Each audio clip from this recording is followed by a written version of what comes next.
नमस्कार श्रोता बंधुरा एसो गल्प शोनाई चैनेलेर आजकेर गल्पेर आसरे आपनादेर सबाइके स्वागत जानाई। आज आपनारा शुनबेन सायन्तनी पुततुण्ड रचित अधिराज सिरिजेर रहस्य गल्प एवं आत्महत्यार षष्ठ तथा अंतिम पर्व। गल्पे जाबार आगे आपनादेर सकलेर काछे आमार बिनीत अनुरोध, आमार उपस्थापना भालो लागले भिडियोटिते एकटा लाइक करे देबेन, आपनार बंधु परिचित जनदेर मध्य शेयर करबेन। और जदि आपनी प्रथमबार एई चैनेले एसे थाकेन एबं एखोनो चैनेलटी सबस्क्राइब ना करे थाकेन ताहले अवश्यई चैनेलटी सबस्क्राइब करे पाशे थाका बेल बोतामटी प्रेस करे राखबेन। एते चैनेले नतून गल्प बा उपन्यास आपलोड हवा मात्र तार नोटिफिकेशन आपनार डिभाइसे पौঁছে যাবে। आपनादेर भालोबासा ओ सहयोगिता आमार एकान्त काम्य। शुरू करछि रहस्य उपन्यास एवं आत्महत्यार षष्ठ तथा शेष पर्व। पुलिश संगे निये जखन तारा प्रीतमेर बाड़ीते पौঁছলো तखन प्रीतम बास्तव जगते नेই। सम्भवत से नेशा करछिलो। अनेकबार दरजाय नक करार पर तबे से दरजा खुलल। तखन तार अवस्था बेहाल, टलमल करे हाঁটছে, केमन जेन घुम घुम भाव। घरेर भेतरे ढुकतेई एकटा अद्भुत गन्ध नाके एलो अर्णवेर, केमन जेन धातब पोड़ो पोड़ो गन्ध। घरेर भितरटा अद्भुत गुमट। अधिराज बिना बाक्य व्यये प्रीतमेर कलार चेपे धरेছে। चटास चटास करे गोटा कयेक पेल्लाय थाप्पड़ मेरे ताके हुशे आनार चेष्टा करছে, किन्तु प्रीतम तार हाथेर थाबार मध्य जेन बेहुश बेड़ालेर मतो झुलछिल। प्रीतम बाबू जारी जुरी शेष। से प्रीतमके झाँकुनी देय। आपनार संगीटीर कीर्तिकलाप जानते पेरेछि आमरा, आर अभिनय करे लाभ नेই। एर बेशी उत्तर देওয়ার सामर्थ्यই নেই प्रीतमेर। से अति कष्टे लाल लाल उद्भ्रांत चोख मेले ताकाय। कि आपनार सहयोगी कोथाय तिनि? के आपनार बंधु? प्रीतम घोलाटे हासलो। आस्ते आस्ते जड़ानो गलाय शुधु बोल्ल, हुड़ुम फुड़ुत। कि उड़े हुड़े ना उड़े गेছে। अधिराज आर मेजाजेर ओपर नियंत्रण राखते पारे ना। से एक पेल्लाय चढ़े प्रीतम के धराशायी करे फेलेছে। स्काउंड्रेल। से दाँते दाँत चेपे पिछने सहयोगीदेर दिके फिरल। निये जाओ, एकदम सोजा लकआपे पुरबे। कोनो कथा बलार बा शोनार दरकार नेই। आपनी सर? आमी एकटू परे फिरे जाচ্ছি। तार कमांडिंग टोनटा फिरे एसेছে। যতক্ষণ না আমি ফিরছি ততক্ষণ ওর কথার কোনো উত্তর দেবার দরকার নেই। যা করার আমি ফিরে করব। Okay sir. পুলিশের একটা দল প্রীতমকে নিয়ে চলে গেল। থাকলো অর্ণব আর অধিরাজ সহ কয়েকজন। স্যার, অর্ণব বলল, আমরা এখন কি করব? অধিরাজ এদিক ওদিক দেখতে দেখতে হাতে গ্লাভস পরছে। অন্যমনস্কভাবেই উত্তর দিল, আমরা এখন একটু খোঁজ করে দেখব এখানে যদি কিছু পাওয়া যায়। এখানে আর কি পাওয়া যেতে পারে হিরোইন ছাড়া? খোঁজাখুঁজি করতে করতেই বেশ কিছু হেরোইন পাওয়া গেল সিরিঞ্জ আর অ্যাম্পুল। এগুলো তো পাওয়ারই ছিল। অধিরাজ জোরালো নিঃশ্বাস ফেলে। কিন্তু আমাদের অচেনা বন্ধুর ঠিকানা কি পাওয়া যাবে? সে নিজের মনেই বিড়বিড় করে বলে, দেখা যাক। ঘর লণ্ডভণ্ড করে খোঁজাখুঁজি চলছিল। বিছানার তোষক, বালিশের খোলের ভিতরে ডাস্টবিন, কাবার্ড কিছুই বাদ রাখছিল না তারা। অধিরাজ নিজে রান্নাঘরে গিয়ে জিনিসপত্র উল্টে পাল্টে দেখছিল। অর্ণব চেক করছে আলমারি। কিছু পেলে? এখনো কিছু পাইনি স্যার। অর্ণব আলমারি ঘাঁটতে ঘাঁটতেই উত্তর দেয়, তবে দেখছি। এটা কি? সে হতভম্বের মতো দাঁড়িয়ে আছে। অধিরাজ দেখল আলমারি ঘাঁটতে ঘাঁটতেই তার হাতে একটা মেয়েদের অন্তর্বাস চলে এসেছে। অর্ণব প্রথমে থতমত খেয়ে গিয়েছিল, পরক্ষণেই লজ্জায় লাল হয়ে রেখে দিতে যাচ্ছিল। তার আগেই অধিরাজ হাত বাড়িয়েছে। স্ট্রেঞ্জ, দাও তো জিনিসটা। একটা অন্তর্বাসে স্ট্রেঞ্জের কি আছে তা বুঝল না অর্ণব, বিনা বাক্য ব্যয়ে দিয়ে দিল অধিরাজকে। অধিরাজ ব্রাটা উল্টে পাল্টে দেখছে। দেখতে দেখতে তার চোখ অর্ধনিমীলিত হয়ে এসেছে। সত্যি অন্তর্বাসটা একটু অদ্ভুত, ঠিক সাধারণ অন্তর্বাসের মতো নয়। দেখো তো এমন আরও পাও কিনা। অর্ণব এমন বিদঘুটে আদেশ আশা করেনি, তবু বিস্মিত ভাবটা গোপন করেই সে ফের জামাকাপড় হাতড়াতে থাকে। অনেক খোঁজাখুঁজির পর আরেক পিস এমন জিনিস পাওয়া গেল। অধিরাজ দুটো অন্তর্বাস মিলিয়ে দেখল, একদম সেম টু সেম। এভিডেন্স ব্যাগে পুরে নাও, সে নির্লিপ্ত মুখে বলে। একটু কালচার করতে হবে আমায়। ব্রা নিয়ে স্যার কি কালচার করবেন? অর্ণবের মুখে একগাদা বিস্ময়সূচক ও প্রশ্নচিহ্ন একে একে ছায়া ফেলে সরে গেল, কিন্তু সে মুখে কিছু না বলে ঢোক গেলে। Yes sir. ওদিকে ভেতরের ঘরে তাদের সাঙ্গপাঙ্গরা জোর কদমে খোঁজাখুঁজি করছে। কিছুক্ষণ বাদে একজন একটা ফাইল নিয়ে বেরিয়ে এলো। স্যার, এই ফাইলটা পাওয়া গিয়েছে, দেখি। অধিরাজ ফাইলটা উল্টে পাল্টে দেখতে থাকে। প্রীতম ইনস্টিটিউশনের শংসাপত্র, কিছু রিসিট, দোকানের ক্যাশ মেমো, সুমিতার সঙ্গে রেজিস্ট্রির লিগ্যাল ও আসল কাগজপত্র, সুমিতার কাটা কয়েকটা চেক এবং বেশ কিছু প্রেসক্রিপশনগুলো খুব মন দিয়ে দেখছিল অধিরাজ। বেশ কিছুক্ষণ ঘুরিয়ে ফিরিয়ে আপন মনেই বলল, ইন্ডাস্ট্রিয়াল ট্রান্সডার্মাল প্যাচ।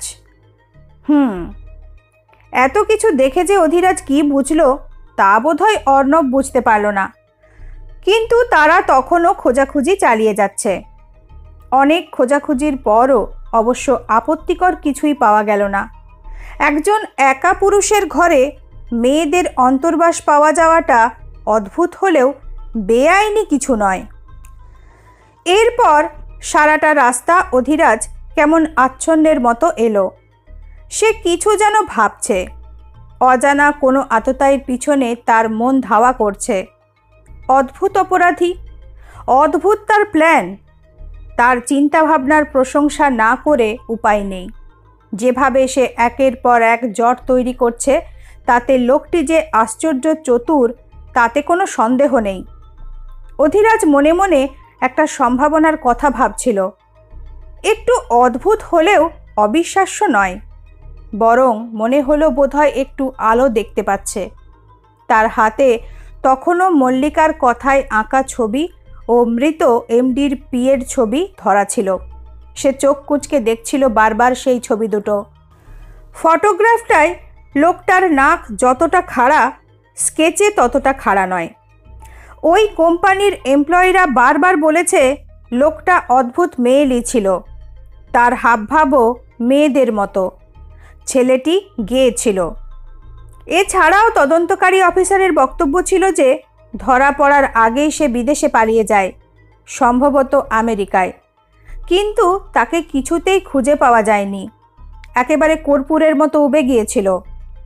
একটা লোক কি করে এভাবে হাওয়ায় মিলিয়ে যায়, এ কি করে সম্ভব? সে মাথা নাড়ল।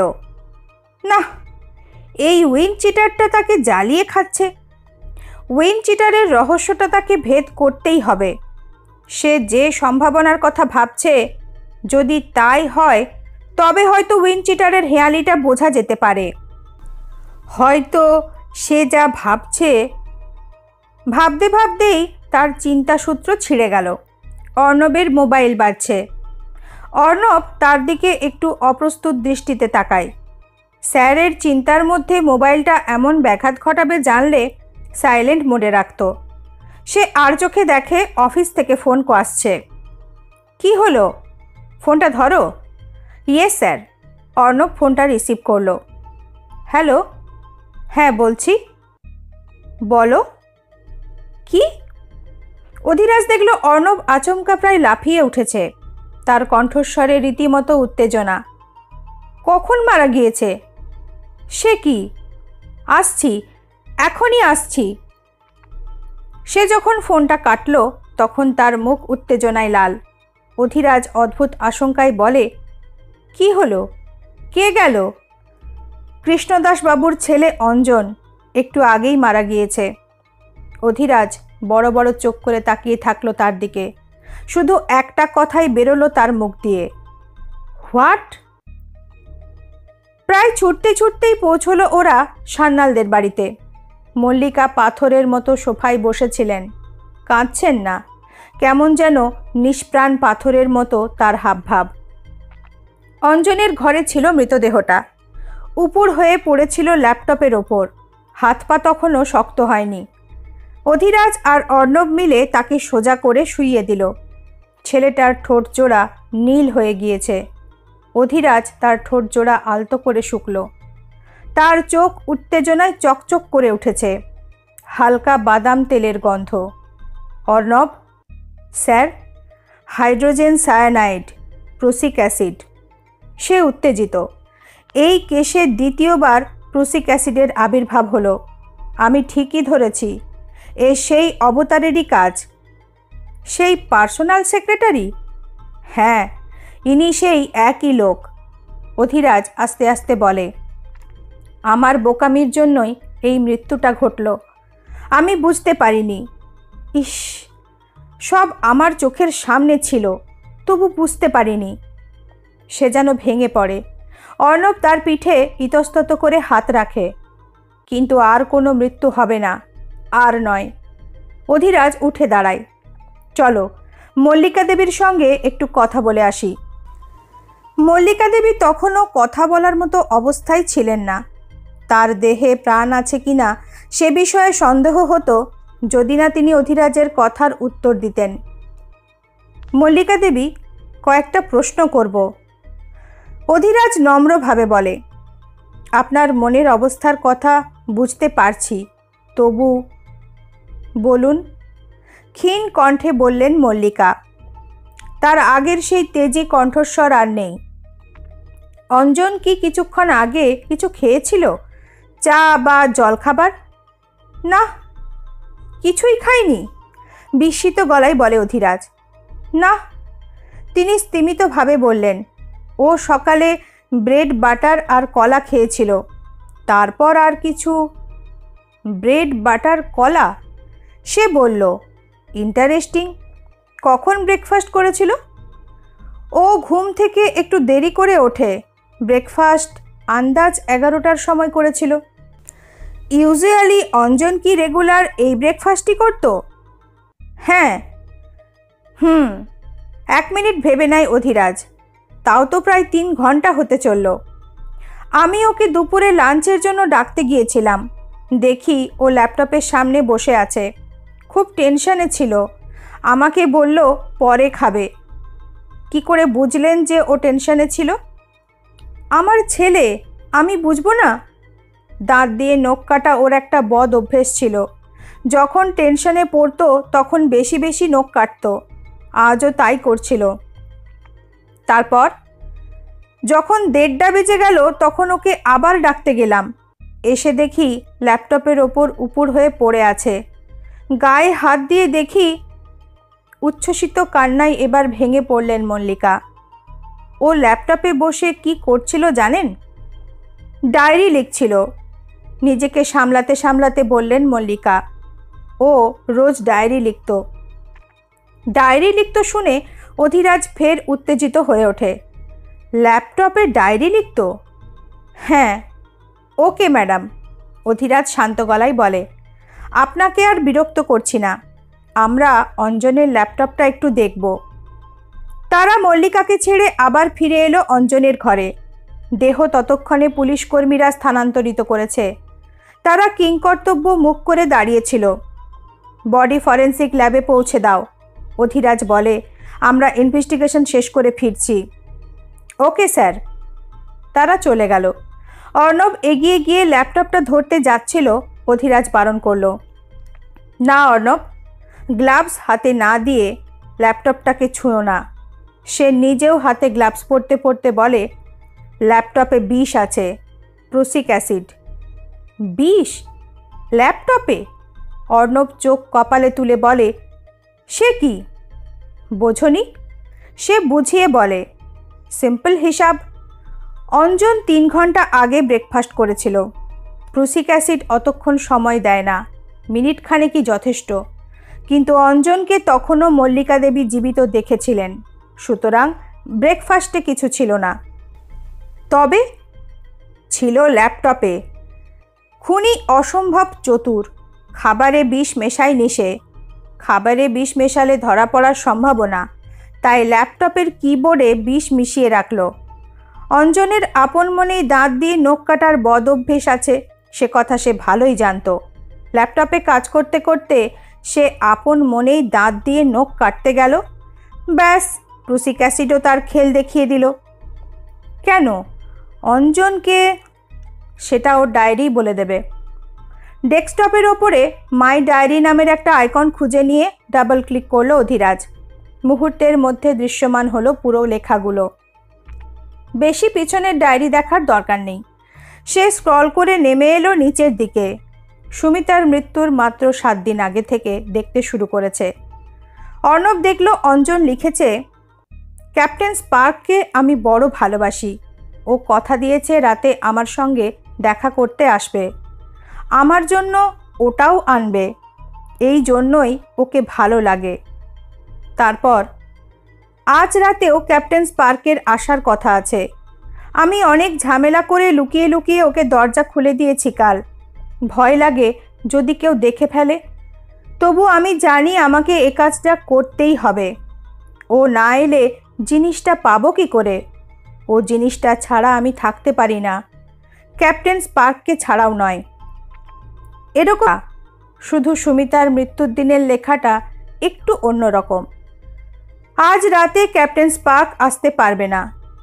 রাতে ওর কিছু দরকারি কাজ আছে, তবে বিকেলবেলা দেখা করতে বলেছে। দিদিটা আজকাল সন্দেহ করে, বোধহয় ও জিনিসটার গন্ধ পায়। তাই বাড়িতে সবাইকে মিথ্যে বলে বেরোতে হবে। বলবো যে থিয়েটারে শুয়ে যাচ্ছি। এতক্ষণে বুঝলাম অঞ্জন কেন মিথ্যে কথা বলেছিল। অর্ণব বলে, কিন্তু জিনিসটা কি? Most probably drugs. সে বলল, গাঁজা ছেড়ে ড্রাগস ধরেছিল অঞ্জন। কিন্তু কেমন তেঁটে ছেলে দেখো, এত জেরার মুখেও এসব কথা বলেনি। অবশ্য কী বা বলতো? ড্রাগস দিতে ওর ঘরে রাতে কেউ আসে? Captain spark? হ্যালো গেমসের ক্যাপ্টেন স্পার্ক, না ফেলুদার? ক্যাপ্টেন স্পার্কটা কোড নেম, অধিরাজ চিন্তিত স্বরে বলে। ওর পিছনে আর কেউ আছে। চলো আজকের ডায়েরিতে কি লিখেছে দেখি। আজকের ডায়েরিতে লেখা আছে, পুলিশের কাছে আমি ক্যাপ্টেন স্পার্কের বিষয়ে কিছু বলিনি, কিন্তু এখন সন্দেহ হচ্ছে যে দিদির মৃত্যুটার সঙ্গে ওর কিছু যোগাযোগ আছে। চেপে গিয়ে কি ভুল করলাম? আমার কি সব খুলে বলা উচিত ছিল? আমি বুঝতে পারছি পুলিশ আমায় সন্দেহ করছে। ও পাপ কাজ আমি করিনি, কিন্তু ক্যাপ্টেন স্পার্ক? বুঝলাম। অধিরাজ নিঃশ্বাস ছাড়ে। এইটাই হলো অঞ্জনের মৃত্যুর কারণ। আমাদের কপাল ভালো যে খুনি লেখাগুলো মুছে দিতে পারেনি। সে ছটফট করে ওঠে। আমার গোটা ব্যাপারটাই বুঝতে ভুল হয়েছিল। আর একটু আগে বুঝলে ছেলেটা বেঁচে যেত অর্ণব। আমি নিজেকে মাপ করতে পারছি না। ফেরার পথে সারা রাস্তা সে আফসোস করতে করতে এলো। বারবার ছবি দুটো দেখছে। একবার ব্রা দুটো আর প্রেসক্রিপশনটাও দেখল। স্যার, এই ক্যাপ্টেন স্পার্কই যত নষ্টের গোড়া মনে হচ্ছে। হ্যাঁ, ইনি একমেবাদ দ্বিতীয়ম প্রীতমের একনিষ্ঠ বন্ধু। প্রীতমের কাছ থেকে তিনি জেনেছেন যে অঞ্জনের গাঁজার নেশা আছে। তাকেই বলির বকরা করলেন, ড্রাগস ধরালেন। যখন সে ড্রাগস ছাড়া থাকতে পারছে না, তখন প্রস্তাব দিলেন যে রাতে সবাই ঘুমিয়ে পড়লে চুপি চুপি দরজা খুলে দিতে। রাতে এসেই তিনি ড্রাগস দিয়ে যাবেন। অধিরাজের মুখ ক্রূর হয়ে উঠল। রোজ রাতে অঞ্জন সবার চোখের আড়ালে গিয়ে তাকে দরজা খুলে দিত। আর যখন ড্রাগসের নেশায় অঞ্জন আচ্ছন্ন হয়ে পড়ত, তখনই তিনি অন্ধ ঘুমন্ত মেয়েটার ঘরে গিয়ে তার নাইটি পরে তনিমা চ্যাটার্জিকে ভয় দেখাতে শুরু করলেন। সেই ফাঁকে রেলিংয়ে স্ক্রুগুলো ঢিলে করে দিলেন এবং শেষ দিন ইন্টেরিয়র ডেকোরেটর সেজে গিয়ে খাটটা ঘুরিয়ে দিলেন। কি চমৎকার প্ল্যান অর্ণব, একেবারে মাস্টার প্ল্যান। কিন্তু যেই ধরা পড়ল যে এটা আত্মহত্যা নয়, খুন, তখনই পিএ সাহেব প্রমাদ গুনলেন। এবার অঞ্জনকেও সরানো দরকার এবং তাই করলেন। ফুলকি তবে কি দেখেছিল সেটা ফুলকিই বলতে পারবে। তবে আজ নয়, কাল ওকে জিজ্ঞাসা করব। আজ বড় ক্লান্ত লাগছে অর্ণব, বড় ক্লান্ত লাগছে। তবু আরেকটা কাজও করতে হবে। সে ক্লান্তভাবে বলল, তোমার ফোন থেকে একবার ডাক্তার চ্যাটার্জিকে ধরো তো। অর্ণব তাই করল। কিছুক্ষণ একঘেয়ে রিংয়ের আওয়াজ, তারপরই ও প্রান্তে জাগ্রত হলো ডাক্তার চ্যাটার্জির কণ্ঠস্বর। হ্যালো। হ্যাঁ স্যার, একটু ধরুন। সে অধিরাজকে ফোনটা দিয়ে দেয়। নিন স্যার, ডক্টর লাইনে আছেন। অধিরাজ ফোনটা নিয়ে নেয়। হ্যাঁ, ডাক্তার চ্যাটার্জি। বলো বাঘ বাহাদুর, বডি এসে গিয়েছে, প্রুসিক অ্যাসিড। আমারও তাই মনে হয়েছিল স্যার, কিন্তু আরও একটা কাজ করতে হবে। আমাদের লকআপে যে 3 জন আছেন, কৃষ্ণদাসবাবু, ফুলকি ও প্রীতম, এদের 3 জনেরই একটা ব্লাড টেস্ট করাতে হবে। যত রাতই হোক, যদি সারা রাতও বসে থাকতে হয় আমি অপেক্ষা করব, কিন্তু আজকের মধ্যেই আমার রিপোর্ট চাই। কি ব্লাড টেস্ট? কোনো বিশেষ ব্লাড টেস্ট কি? ফিরে বলছি। অফিসে ফিরে অর্ণবকে ছুটি দিয়ে দিল অধিরাজ। আজ তুমি তাড়াতাড়ি চলে যাও অর্ণব, কাল সকাল সকাল চলে এসো। কালই সব কিছুর ফয়সালা হয়ে যাবে। অর্ণব হাঁ করে সব শুনছিল। সে বুঝতে পারছিল না যে এত তাড়াতাড়ি কি ফয়সালা করবেন স্যার। তবু সে মুখে কিছু বলল না, বরং বাধ্য ছেলের মতো চলে গেল। অধিরাজ আবার এভিডেন্সগুলো ভালো করে দেখে নিল। সে যা ভাবছে সত্যি কি তাই? শেষ পরীক্ষাটা না করে বলা যাচ্ছে না, কিন্তু ওই সম্ভাবনাটাতেই সব অঙ্কের মতো মিলে যাচ্ছে।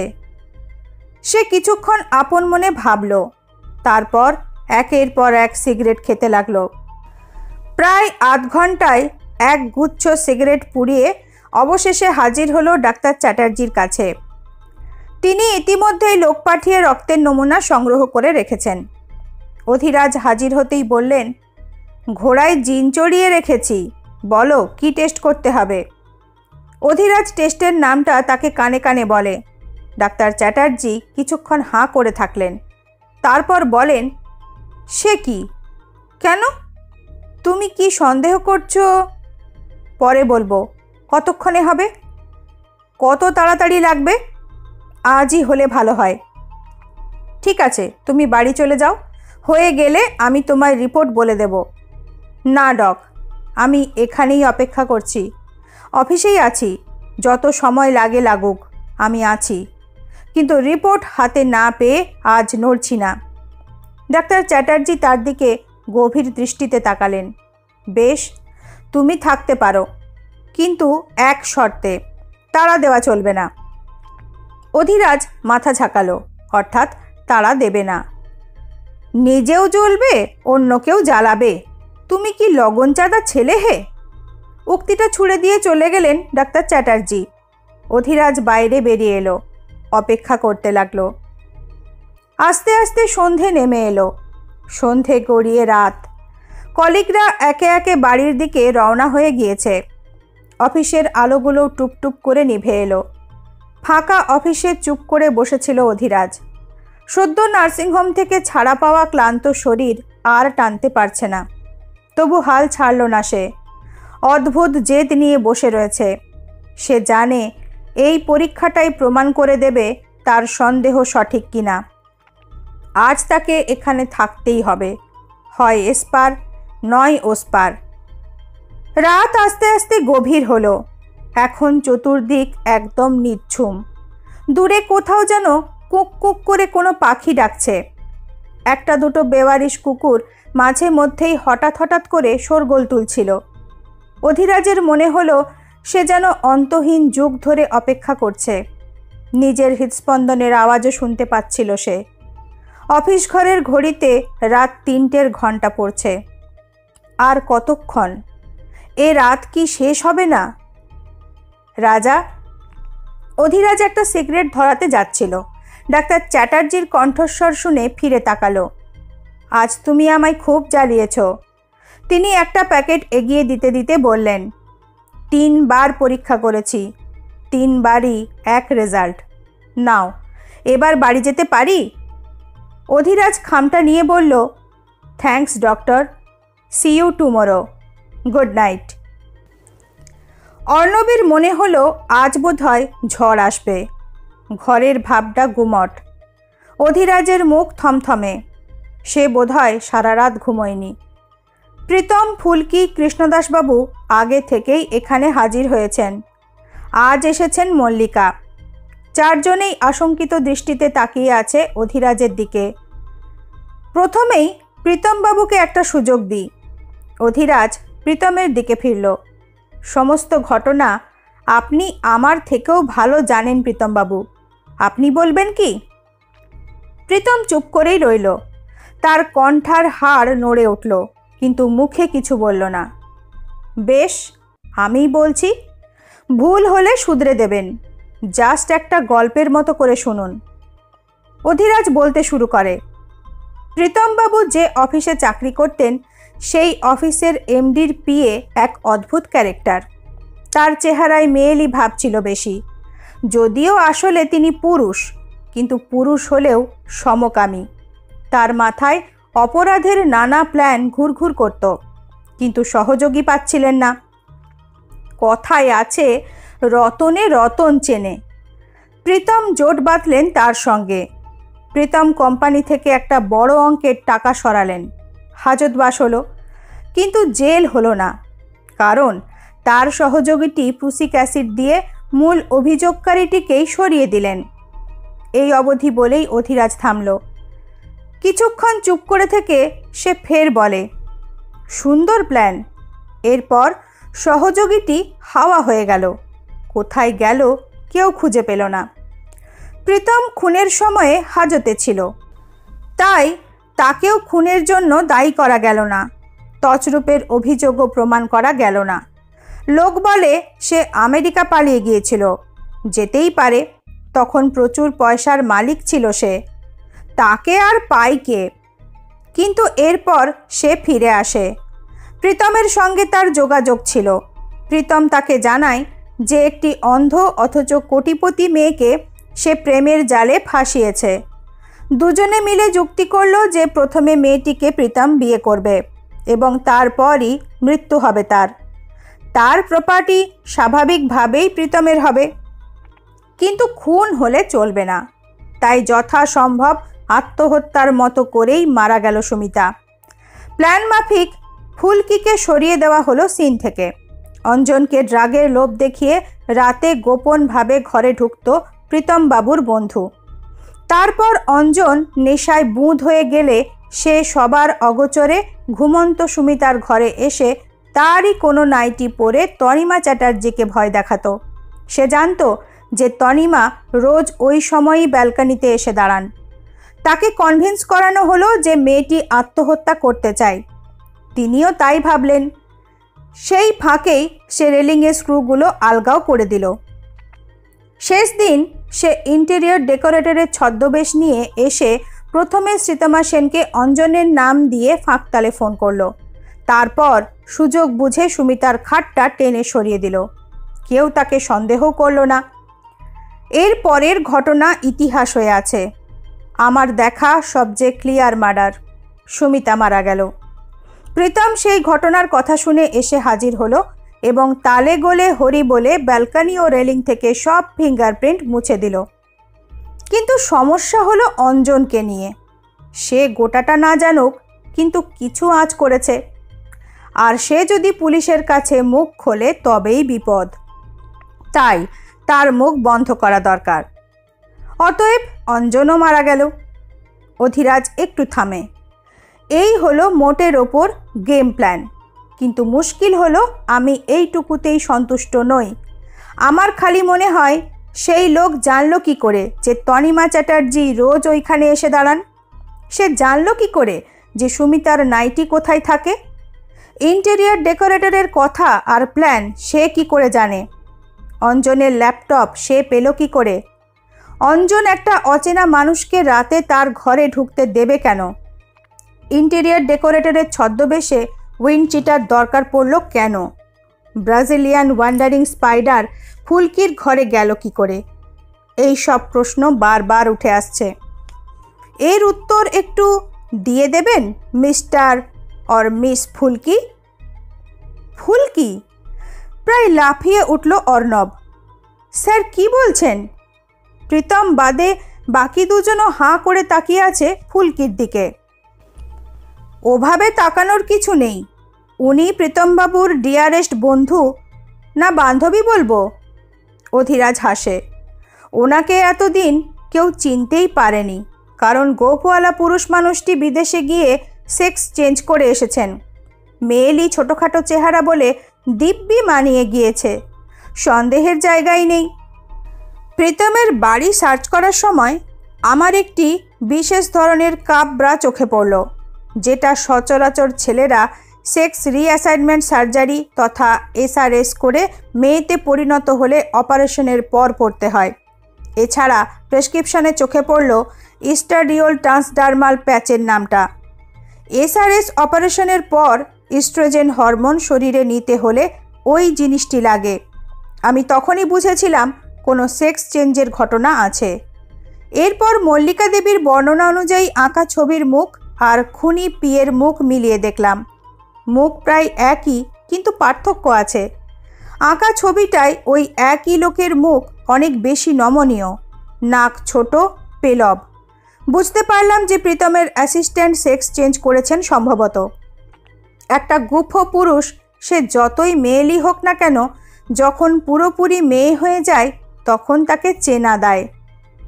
সে একটু থামে। কিন্তু মুশকিল হলো, সব কিছুই মেয়েদের মতো হলেও গলা তো আর মেয়েদের মতো সহজে হয় না।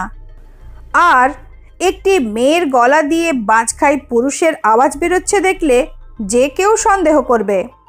তাই ফুলকিকে বোবা ও কালা সাজিয়ে প্রীতম নিয়ে এলো সুমিতার অ্যাটেন্ডেন্ট করে।